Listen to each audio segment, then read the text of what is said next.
राजेश रंजन उर्फ पप्पू यादव बिहार की राजनीति में एक प्रमुख और विवादास्पद व्यक्ति है। अगर बताया जाए उनके जीवन, राजनीतिक करियर और संपत्ति के बारे में तो उस पर विस्तार से चर्चा की जा सकती है। आइए आज उनके बारे में कुछ बातें जानते हैं। उनकी प्रारंभिक जीवन की कहानी और उनकी शिक्षा कहाँ से हुई।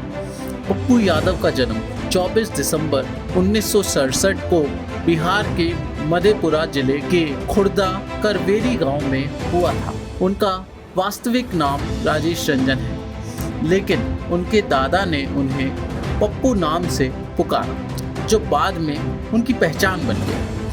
उन्होंने आनंद मार्ग स्कूल सुपौल में प्रारंभिक शिक्षा प्राप्त की और फिर BN मंडल विश्वविद्यालय मधेपुरा से राजनीति विज्ञान में स्नातक किया। इसके अलावा उन्होंने इंदिरा गांधी राष्ट्रीय मुक्त विश्वविद्यालय यानी कि इग्नू से आपदा प्रबंधन से मानवाधिकार में डिप्लोमा भी प्राप्त किया। आइए जानते हैं पप्पू यादव अपराध की दुनिया में कैसे प्रवेश कर गए। पप्पू यादव का अपराध की दुनिया में प्रवेश उनके मामा अर्जुन सिंह के माध्यम से हुआ, जो उस समय जिले में एक प्रभावशाली व्यक्ति थे। एक समांतर सरकार चलाते थे। युवा शक्ति नामक संगठन की स्थापना के माध्यम से पप्पू यादव ने युवाओं को संगठित किया, जो कथित रूप से आपराधिक गतिविधियों से संलग्न थे। उनकी बढ़ती गतिविधियों ने उन्हें स्थानीय स्तर पर एक बाहुबली के रूप में स्थापित किया।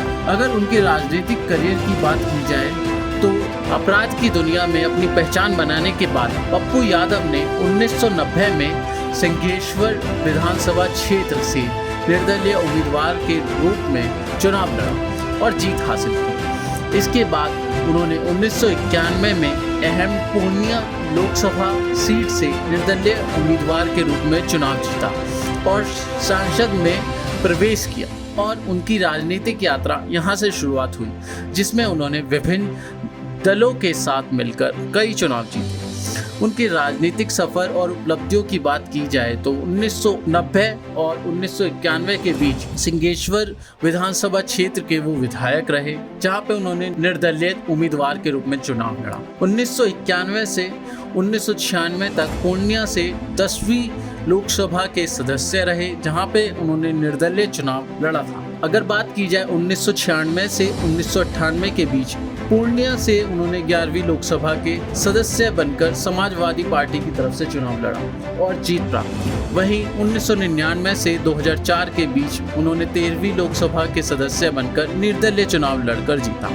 2004 से 2009 में मधेपुरा से 14वीं बार लोकसभा के सदस्य बने और राष्ट्रीय जनता दल में अपनी पहली जीत प्राप्त की।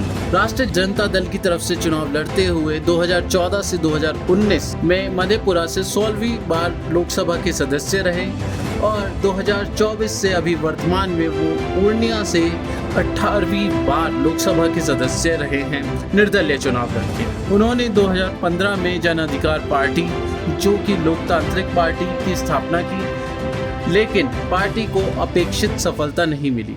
मार्च 2024 में उन्हें अपनी पार्टी का विलय भारतीय राष्ट्रीय कांग्रेस में कर दिया। अगर उनकी कानूनी चुनौतियों और विवादास्पद की बात की जाए तो पप्पू यादव का नाम कई आपराधिक मामलों से भी जुड़ा है। 2008 में उन्हें हत्या के एक मामले में आजीवन कारावास की सजा सुनाई गई थी, लेकिन 2014 में पटना उच्च न्यायालय ने उन्हें बरी कर दिया। इसके अलावा मई 2021 में लॉकडाउन के उल्लंघन के आरोप में उन्हें गिरफ्तार किया गया, जिससे बिहार की राजनीति में हलचल मच गई थी। अगर बात की जाए उनकी संपत्ति और वित्तीय स्थिति के बारे में तो 2024 के चुनावी हलफनामे के अनुसार पप्पू यादव के पास कुल 1.62 करोड़ रुपए की संपत्ति है, जिसमें 3,16,000 रुपये नगद और 8,65,000 रुपये बैंक में जमा है। उनकी पत्नी रजिता रंजन, जो स्वयं एक सांसद हैं, उनके पास 7 करोड़ 78 लाख रुपए की संपत्ति है, जिसमें 2,77,000 रुपये नगद और 30,47,000 रुपए बैंक में जमा है। इसके अलावा उनके पास 204 ग्राम सोना है, जबकि उनकी पत्नी के पास 150 ग्राम सोना है। वाहनों के संदर्भ में पप्पू यादव के पास 7,77,000 रुपए की मूल्य इनोवा कार है। उनकी पत्नी के पास 5 लाख रुपए की हार्ले डेविडसन मोटरसाइकिल है। अगर उनके व्यक्तिगत जीवन की बात की जाए तो पप्पू यादव की पत्नी रजिता रंजन कांग्रेस पार्टी की सांसद हैं और उनके बेटे सार्थक रंजन दिल्ली के लिए T20 क्रिकेट खिलाड़ी हैं। अब ये सवाल आपके ऊपर छोड़ा जाता है कि पप्पू यादव को एक राजनेता कहना सही है या फिर एक बाहुबली या फिर लोगों का मसीहा, क्योंकि लॉकडाउन के समय पर वो लोगों की मदद भी करते नजर आए हैं। तो ये सवाल आपके ऊपर छोड़ा जाता है कि आप बताइए कि वो जनता के बीच में क्या है, एक मसीहा, एक नेता या फिर एक बाहुबली। राष्ट्र धर्मा से हर्ष की रिपोर्ट।